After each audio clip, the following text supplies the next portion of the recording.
Ladies and gentlemen, boys and girls, collectors of all ages, welcome back to AussieVerse, where today we are going to be chatting all things She-Hulk, attorney at law. I am OmniBeau, joined by Mark Grodd Watson, and below me is Ryan. How are you, boys? Good. How are you, man? Oh, awesome. Happy to be talking about this. You can never go wrong with awesome, but you can go even better with sensational. Oh, I think that's a matter of the vernacular. No, I was trying to be smart with that, but I couldn't go with it. If you are enjoying the content that you are seeing, if you're new to the channel, like and subscribe, because we are close to our 400 subscriber giveaway, where one lucky winner is going to be winning a $100 Amazon gift card. And if you do have any suggestions for the show, any critiquing, please leave your comments in the comments section. Otherwise, find us on Instagram at AussieVerse_comics_collectors, where you can also find our graphic designer and editor, A51_designs. Enough of the plug-in. Let's get down to some loving She-Hulk. Mark, what did you like about it, first of all?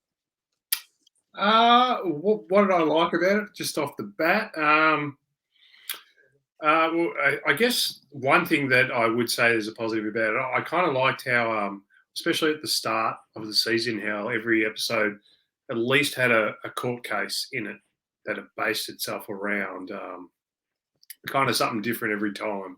And then the rest of the She-Hulk stuff sort of goes around that case sort of thing. But they still had a case every week until the last few episodes, 3, I think. But I will give our overall view later on. But yeah, that's one thing I liked about it. And Ryan, if you stepped away thinking about it, what is the one thing you liked about it, if anything? Mr. Matt Murdock. Yeah, it's hard. I really enjoyed the episode where they brought Daredevil in and how they brought him in and how they've decided to weave him into the MCU. Mm-hmm. Especially mentioning that he now has multiple suits that we will probably see in various projects. And just remember that She-Hulk smashes more than just buildings. She smashes people too, apparently.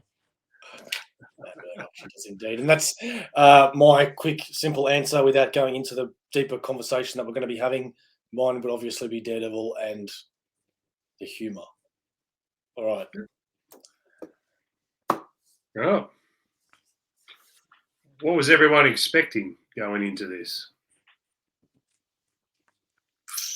It was pretty much what I expected, although my biggest gripe with the show is there's no overarching villain.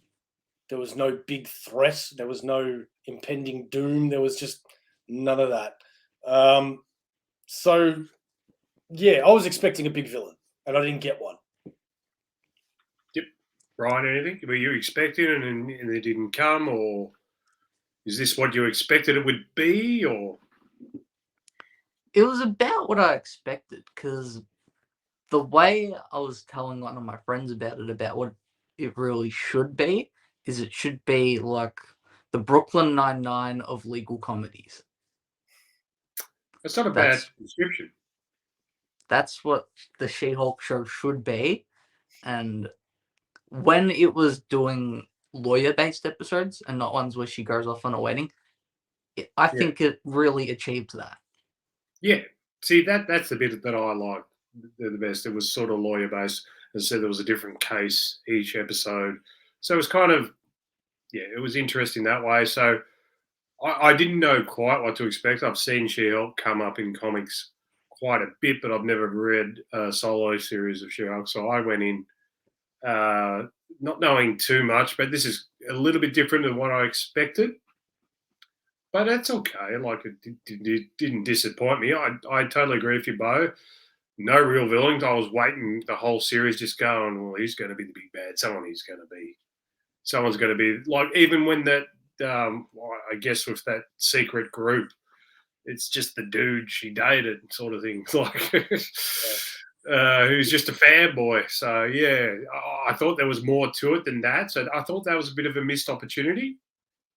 The thing that I am really finding myself trapped in two different minds is on one hand, I think to myself, this is what's wrong with the MCU these days. This tone, the way it's written, the jokes, all of it is just this is what I'm not liking about the MCU, while being completely contradictory. If it's done right anyway, it is what I'm enjoying about the MCU as well. My point is that this phase, I don't know if it's ever since Ragnarok or what, like Marvel has always been funny. It's always had humor, but it's very different compared to the days of Robert Downey Jr. and whoever else, where it would just be so natural, the back and forth banter and the jokes, where now it's just so obviously written. And again, I enjoyed every episode of She-Hulk, but at the end of it, I did wonder to myself, why am I enjoying this? And it's because it was entertaining, but as a comic fan, there was so much I didn't like about it. Another little tangent I'll go on just quickly is I think it really sucks when you're a comic book fan and you're not dying, but you have all these characters in your mind that you want to see on screen one day.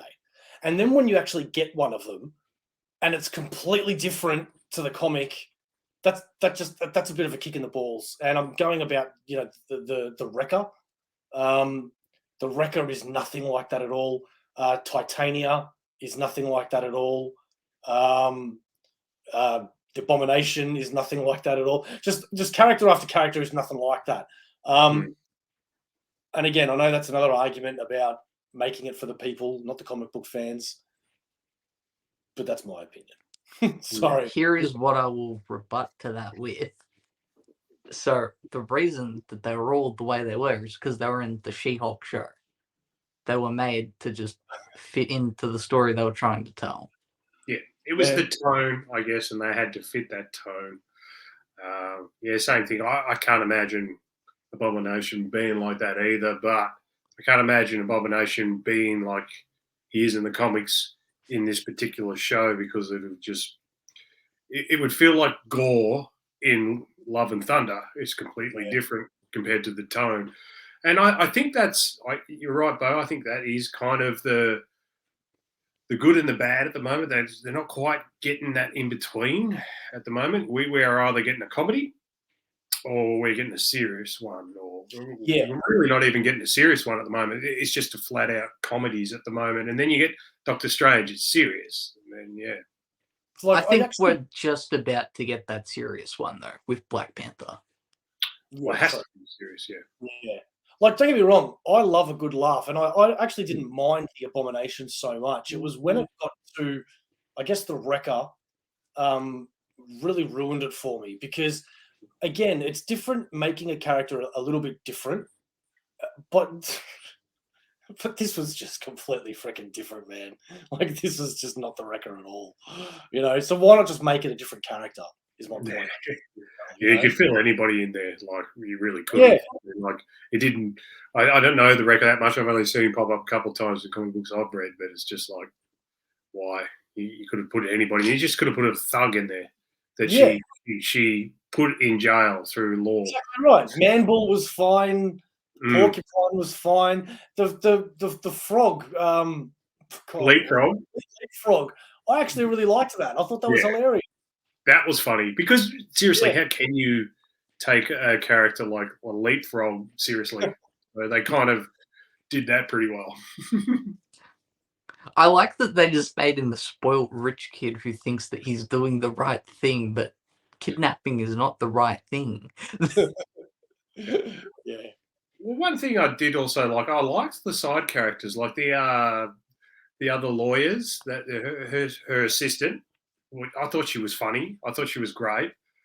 And the guy who's in Arrow as Prometheus, I thought he was. God, that's really. Yeah. Joshua Segarra was really good as Pug. Yeah.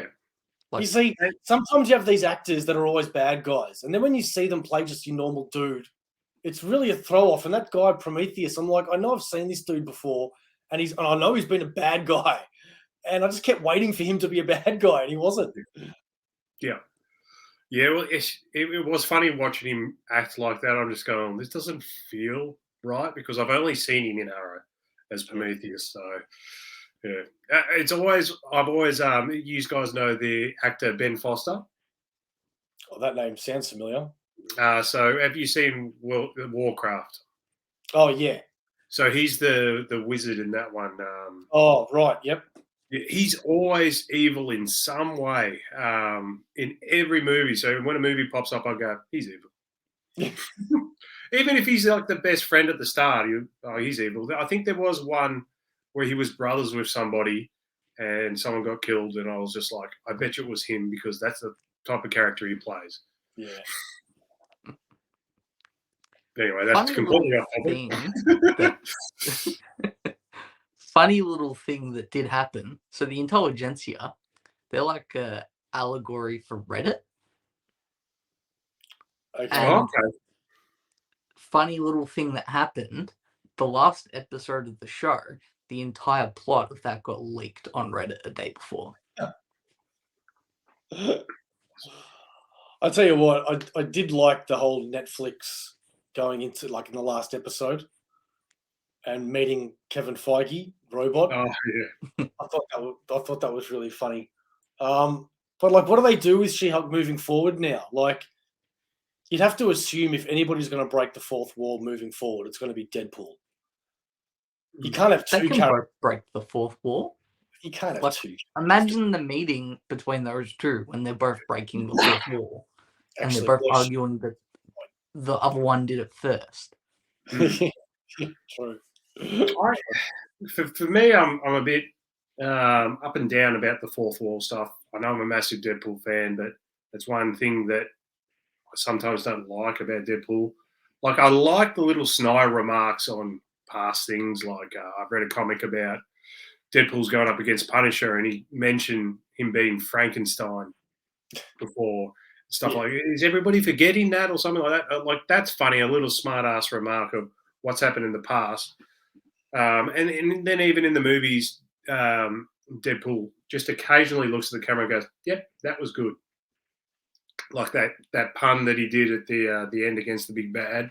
He goes, yep, that was good. So I don't mind the acknowledgement, but then the actual talking to the camera, I don't know, just not for me sometimes. And I know recently Ambush Bug has come into Suicide Squad, and he's the same. And it annoyed me a little bit, but then they got very creative about it, and it became funny. So I'm up and down about this fourth wall stuff. I think it also goes back to my point of the difference between good writing and just going the easy route, and that is, She-Hulk walks into a room and says, "Oh, this is the episode where," you know what I mean? That's not very clever. It's just cause. 100%. Actually, that's kind of what I meant. I just took a really long time to explain it, and I probably didn't even make my point. So what else we got about? Another side character that I wanted to talk about, who I've really come to like lately, is Renee Elsa Goldsberry. So she is the other lawyer. Remember? Yes, and she's in Altered Carbon, and she's also in the original Hamilton play. So yeah. Oh, okay. And I don't know. There's something about her just screams very, very strong, independent woman. She just, I reckon she's a really good actor as well, and she's got talent. Obviously, being in Hamilton to start with, and then Altered Carbon, she was amazing in. So yeah. So, and I thought in She-Hulk she was great as the upscale lawyer that everybody wants to please and stuff like that. So she sort of reeks of this Sigourney Weaver type about her. Like every woman wants to be like her and stuff like that. I quite enjoyed her character, and I quite enjoyed the actor. Yeah. I've never actually seen her before, but I agree with you. Yeah, she does have a great presence about her. I Writing. also agree. She was definitely a good addition to the cast. Yeah. I thought they all played their good parts, like the suit guy as well. I thought he was quite funny. Yeah. Mm. So if they were to do, which they probably aren't, but if they were to do a second season of Moon Knight, of She-Hulk, do you reckon they have to stick to this formula now because they've set a precedent, or they could just Yes. normal? Yeah. I think if it's a TV show, yeah. Even a movie, maybe. But I don't think it'll ever go to movies. I think she'll just appear. Do you reckon? What do you reckon her future is? I reckon she'll be a full-fledged Avenger. It's weird because there are some characters that you're not sure what's going to happen in the future. Moon Knight, for example. Hmm. I don't. Who knows where Moon Knight's going to be seen next? But I think there are other characters like She-Hulk, Miss Marvel. I just think they're obvious that they're definitely going to be playing a bigger picture. Yeah, agree. And yeah. So, what do you think? This is another big sort of thing at the end of the last episode. So, what do you think is going to happen with Bruce and the Hulk, and all of a sudden the new son? How good was that? Yeah. How good was that? It was such a shame that it was just like, well, that's all we got to see. But Scar, man, yes. His barber did him dirty. That's all I have to say about him. I love Scar. Fair enough. Who's that? I keep forgetting his name, but I really thought it was hilarious, the episode where the dude, the Immortal, is that his name? Mr. Immortal. Mr. Immortal. That was friggin' hilarious. A lot of them when they're just chatting and he just runs out the window. I had to turn around to Claudia and say, he's actually a real character. And she's like, no way. And I said, yeah. He's on a team and they named themselves Avengers. And it's funny because you'd think a guy with his power would be so much more than a joke. It was a good joke, though. I'm glad they put that in. That was funny. Yeah. That's where Squirrel Girl comes from. Oh, okay. The Great Lakes Avengers. She was just another member. For some reason, she became a breakout character and had her own series of 50 issues or something. But yeah, man, that's where Squirrel Girl comes from. Wow. And that's quite a popular character, so I've heard, Squirrel Girl. Yeah. She's quite powerful. Am I hearing that right? Or no, she's not. No? That's a bit of a joke, though. Is it a She's joke? like a bit of a gag character. Yeah, but she's beaten like Doctor Doom. I think maybe Galactus. Yeah, and all she can do is communicate with squirrels. And when I say have the powers of a squirrel, I think that just means she can run up trees. Okay. I don't know what else she can do. But Like, like an when Ant-Man she version. beat Galactus, she beat him by introducing him to nuts. Galactus has a peanut allergy. All right. So yeah, man. I guess thank you for bringing up Scar, because to me that's probably the most exciting thing that's happened the whole show. The possibilities of where that's going to go. There is a whole freaking story that's happened off screen, off camera, and I'm hoping we get to see it one day. And I kind of doubt we will, but obviously Hulk's not getting his own standalone movie coming forward. So where is this Scar Hulk storyline going to be? In what movie? Well, I think that he might be getting his own movie, seeing as how Jen did say in the show, we'll save it for the movie. Yeah, but from what I know, it's too hard to make the movie with the rights being. Yeah, but apparently it's only on a 15-year contract. And actually, it's owned by the same company that owns Namor. So they've obviously played ball recently. Yep. It'd be like the Spider-Man situation. Like you go, oh, we can come to a deal because it's going to earn them money. If they do it standalone, they won't be able to get any other characters in. So yeah. Better than that. What do you think now? Obviously, with Tim Roth's Abomination, do you reckon Thunderbolts? Like, where is Wong taking him? It's just for another fight, or are we going to see adventures of Wong and Abomination. Like, sign me up for that show for starters. Yeah. Ryan, what do you think? I think that Abomination might be done. I feel like they just put him in here just to tick off that box and be like, okay, you can all shut up now that we just put him in jail and disappeared him for like 15 years. Disappeared him. I hope he's not done. I think it's really weird that he's not on Thunderbolts. Yeah. They did announce that that's not the full roster, so maybe there's more. It's So really strange if he's not in it. Yeah.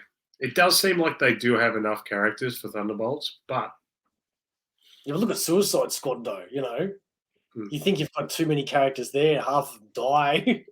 yeah. Well, yeah. You had two teams of that one, so I guess well, if James Gunn's directing it, yeah, half of them will die first. I'll tell you what, though, this show has really made me want to go out and watch Orchid Black, is it? What's that show that she became famous from? Orphan Black? Orphan Black. I knew that sounded wrong. Orphan Black, yeah. I remember when it first came out, I watched like the first episode and then I just didn't bother with the rest, not because I didn't like it, I just got busy. And then everyone was talking about it. And it went for like 3 seasons, did really well. People love it. So, yeah, I'm going to have to check it out. Okay. I've never heard of it. I watched like all of them but the last season because when I watched it, I think the 4th season had just ended. And then the 5th one, I had to wait for like a year and then I forgot about it. I didn't think there was that many. I thought it was only like 3. Okay. Well, anyway, Mark, it's about a girl that gets cloned, and that's all I know. But the beautiful thing about it is that she plays like 20 different characters, you know, different accents and completely different people. And it just, you know, that's why everyone says she's such a great actor. And she must be because, yeah, apparently she does a great job in that. Yeah. It's definitely got a lot of quirkiness to it and different layers to her. And so I guess it's pretty good casting in the end. So, look, I'm happy with the casting, like all the casting in this show. Yeah. What do you guys think about the titanium? Obviously, I've heard your view before, Bo, but you can obviously explain to the viewers what's your view on titanium in this. Oh, Titania. Sorry. Yeah, right. It's because I'm sorry. I'm thinking of the medal, and I'm like, when was the Titania? Yeah, man. Like, Titania is one of these. Like, first of all, she's with the Wrecker, right? There, I think they might even be married. But she's just like this tough as Big Barda-ish kind of. Not so much soldier or warrior, not like that. But just the strength and as soon as she rocks up in a book, you know that whoever she's fighting is going to need to be a strong person. You know what I mean? There was never anything, for lack of a better term, feminine. Like, no, she's definitely feminine, but there was nothing like stereotypically feminine. Like, she didn't care about her makeup and boots and clothes and things like that. Where this representation was very, very stereotypical of who.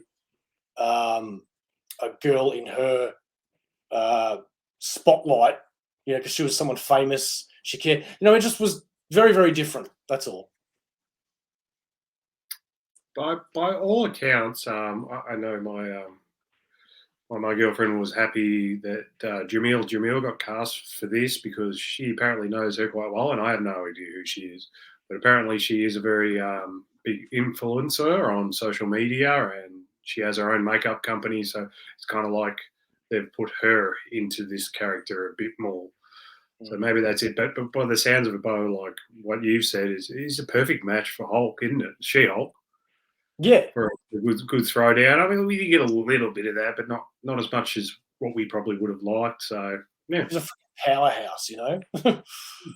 I actually liked what they did with Titania in this show because I think that Titania in the source material is actually pretty boring. Yeah, But as Ryan was saying, and probably to your point too, Bo, is just that the fact of I guess it fits the tone of the show again. Yeah, yeah, So exactly.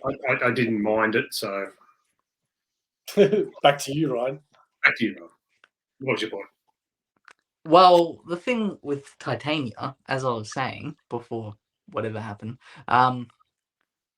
she's quite boring in the source material. There's not much to her. Whereas here, they gave her something to do. It was more about how she fights She-Hulk on multiple different fronts and is very petty. Yeah, very much so. So they modernised her basically into what someone like her would be like these days, I guess. So again, as I said, like I think it fits the tone of the show. I quite found her hilarious. So yeah, and the fact of apparently what she's come from nothing. So and to get a big role like this, it's pretty cool. Yeah. Yeah. Fair enough. If you want to see what she's like, there's a show on Netflix that she's in. Jamil. Yeah. Shane will be able to know, but I think she mentioned at one stage. But yeah, where it's the other side of When You Die, and it's really funny. Yep. I can't think of it either.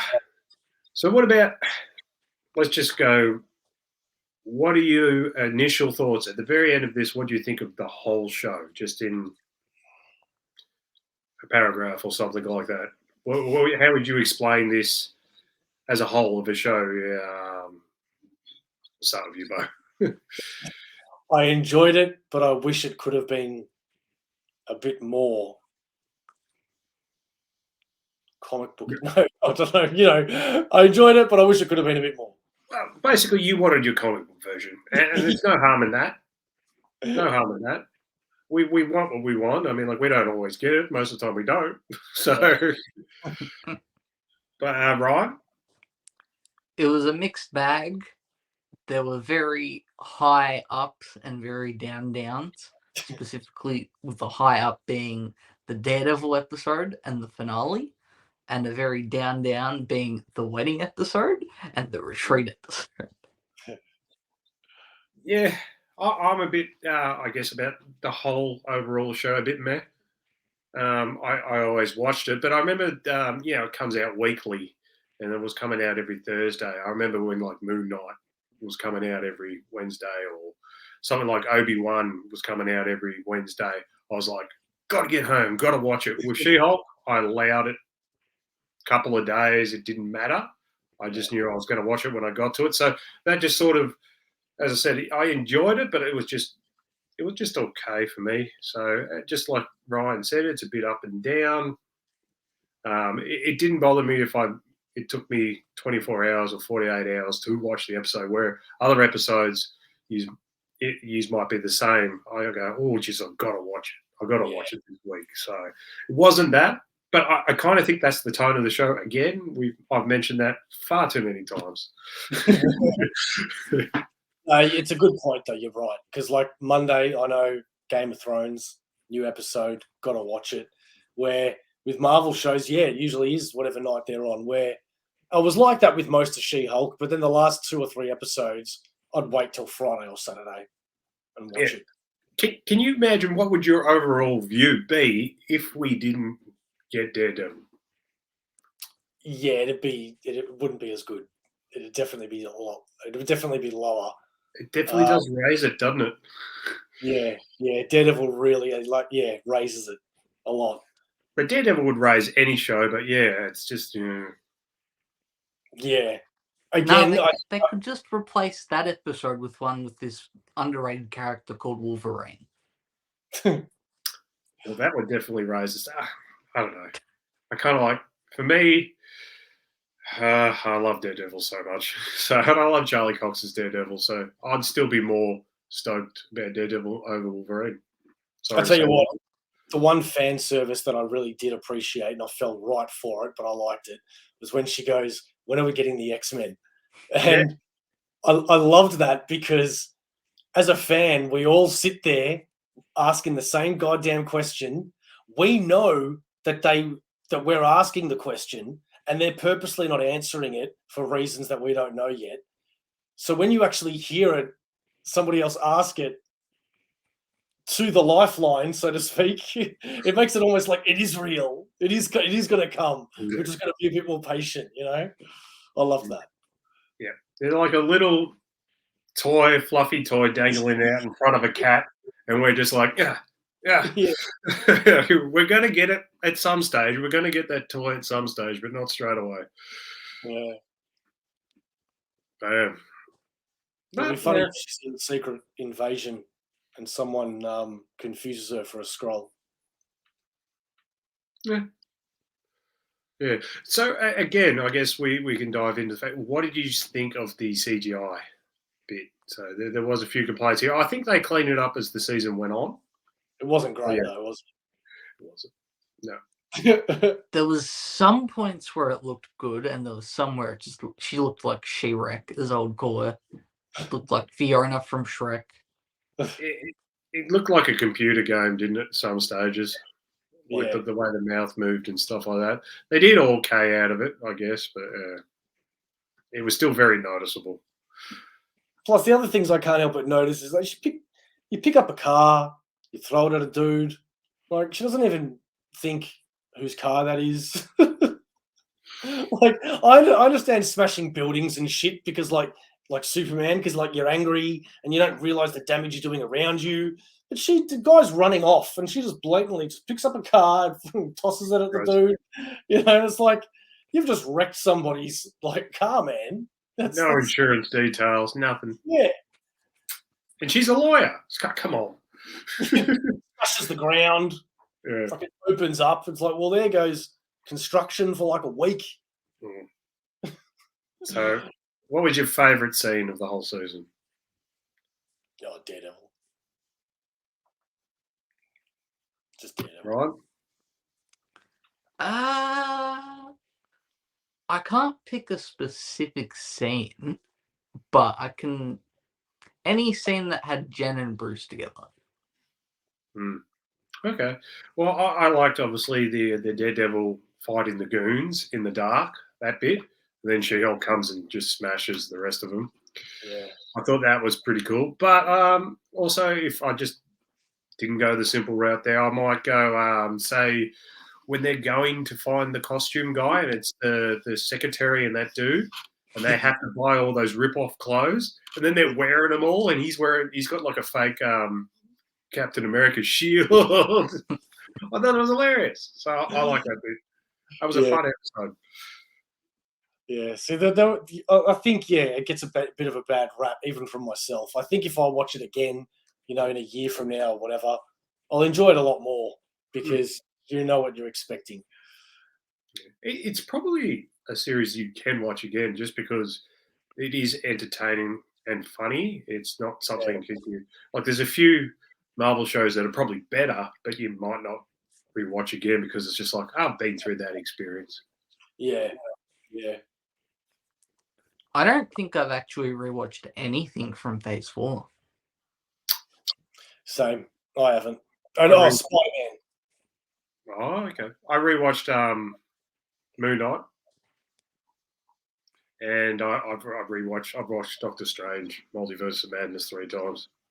Actually, I've watched Doctor Strange twice. Yeah, but Spider-Man I've seen like 5 times. But yeah, that's it. I went to watch Thor: Love and Thunder, and about 10 minutes in, I was going, you know what, I might put something else on. I just wasn't digging it at the time, and I think I came up with a better idea at the time. It was something I wanted to watch. Nothing against the movie, a little bit against the movie, but you gotta watch Paint Dry. Yes. All right. Well, before we wrap up, let's get a word from our sponsor, the good boys at Comx, and we'll see you either Monday for a live chat, Thursday for a video. I don't know. Who knows? Mark, do you know? I do not. Ryan, do you know? No, but I think the boys at Comx might know. Oh, Comx. Okay. Hey, boys, what are you up to now? This show is sponsored by the Comx Shop. Check out comx.cx for all things Comx and find out what Comx is all about. Then head over to comx.shop to pick up a variety of Australian comics from multiple creators and publishers, all for one flat postage rate. And don't forget to check out the Comx channel on YouTube. We hope you enjoyed the show.